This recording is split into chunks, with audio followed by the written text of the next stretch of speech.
அஸ்ஸலாமு அலைக்கும் வரஹ்மத்துல்லாஹி தஆலா வபரகாத்துஹ். குர்பானி கொடுப்பது என்பது மிக எளிமையான அருமையான ஒரு வணக்கம். இது அல்லாஹ்விற்காக மட்டும் செய்வது. ஒரு தொழுகையை எப்படி நாம் செய்கின்றோமோ, ஒரு நோன்பை எப்படி நாம் வைக்கின்றோமோ, ஒரு ஹஜ்ஜை எப்படி நாம் முடிக்கின்றோமோ, ஒரு ஜகாத்தை எப்படி நாம் கொடுக்கின்றோமோ, அது போன்று ஒரு 10,000 ரூபாய் ஒரு பெண்ணுடைய காரியத்திற்கு நாம் கொடுத்து விட்டு நாம் 10,000 ரூபாய் கொடுத்து விட்டோம் மனசில் அப்படியே நினைச்சுக்கிறது. அந்த 10,000 ரூபாய் கொடுத்துட்டு அதை 10 மாசமா வாழ்வது அல்ல. இந்த அமல் உள்ளத்திலேயே ஏற்படும். பலில் இன்சானு அலா நஃப்ஸிஹி பஸீரா. மனிதன் தன் உள்ளத்திலேயே தன்னை வேறு மாதிரியாக அவன் பார்ப்பான்.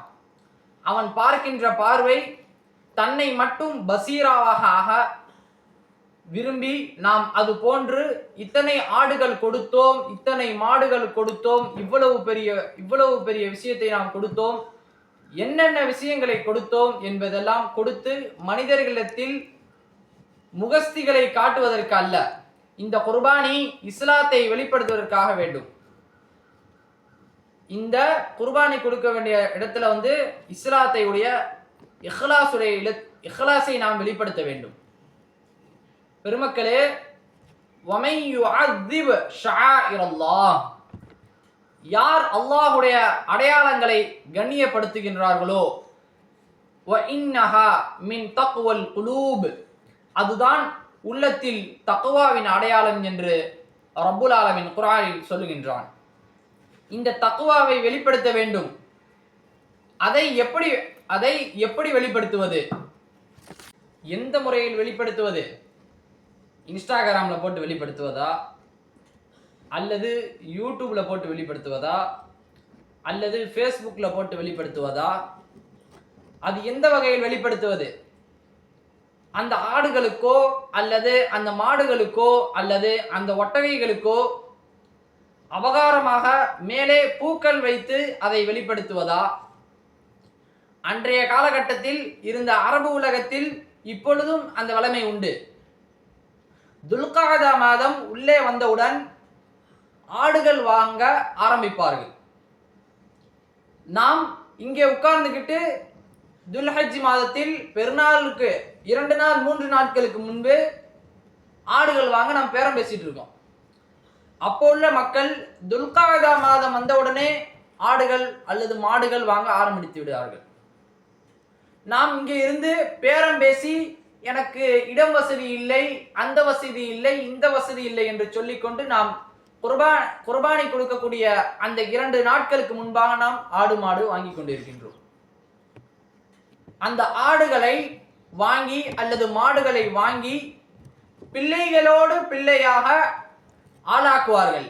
பிள்ளைகளை வைத்து ஆடுகளுக்கு அவர்கள் பிள்ளைகளுடைய கையில் அவர்களுக்கு அந்த ஆடுக்கு அல்லது மாடுகளுக்கு உணவு கொடுப்பார்கள். அறுபடும் நேரத்தில் குடும்பமே வந்து நிற்கும். இங்க இருந்து கொண்டு ஆர்டர் முடிஞ்சா சொந்தக்காரங்களுக்கு போன் அடிச்சு குர்பானி கொடுக்குறவங்கள்ட்ட முடிய வெட்டிக்கோங்க, நகை வெட்டிக்கோங்க என்றல்ல குர்பானி. அந்த ஆடு மாடு வாங்கும் பொழுது, வாங்கி வீட்டிற்கு வந்த பொழுது அந்த இடத்தில் நிற்க வேண்டும். அந்த ஆட்டிற்கு முன்னால் அந்த மாட்டிற்கு முன்னால் நிற்க வேண்டும். அது ஆடோ மாடோ அல்லது கூட்டு குர்பானிலோ முடிந்த அளவிற்கு நம்பகமான ஆட்களிடம் இருக்க வேண்டும். அது அந்த ஆடு பேரம் பேசுவது அல்ல. 3,500 4,000 அப்படி கூட்டு குர்பானி சார் அந்த மாதிரி இல்லை. ஆடு வாங்க போறோம், அந்த இடத்துல பேரம் பேசுறது இல்லை. கறிக்கு தான் பேரம் பேசுவார்கள், வாதத்திற்கு பேரம் பேசுவதல்ல. எனவே குர்பானி குடிக்கக்கூடியவர்கள் அனைவர்களும் நாம் இவ்வளவு பணம் செலுத்தினோம், இந்த ஆட்டிற்கு இவ்வளவு கூட கறி வரவில்லை என்று நாம் நினைக்க வேண்டாம். ஏனென்றால் நாம் அந்த காசு செலவு பண்ணது கறிக்காக நாம் செலவு பண்ணவில்லை. நாம் அல்லாஹ்விற்காக நாம் குர்பானை நாம் கொடுத்திருக்கின்றோம். கண்ணியமிக்க அல்லாஹ்வின் நல்லடியார்களே, நாம் இந்த குர்பானி விஷயத்தில் நாம் காசுகளை வீணாக்கினோம் என்று நினைக்காமல் அல்லாஹ்விற்காக செய்தோம் என்பதாக நாம் துஆ செய்து குர்பானி கொடுக்கக்கூடியவர்களுக்கு அல்லாஹ் தஆலா அதிகமாக நன்மைகளை தந்தருள் புரிவானாக. வா ஆகிர் தஅவானா அல்ஹம்துலில்லாஹி ரப்பில் ஆலமீன். அஸ்ஸலாமு அலைக்கும் வரஹ்மத்துல்லாஹி தஆலா வபரகாத்துஹு.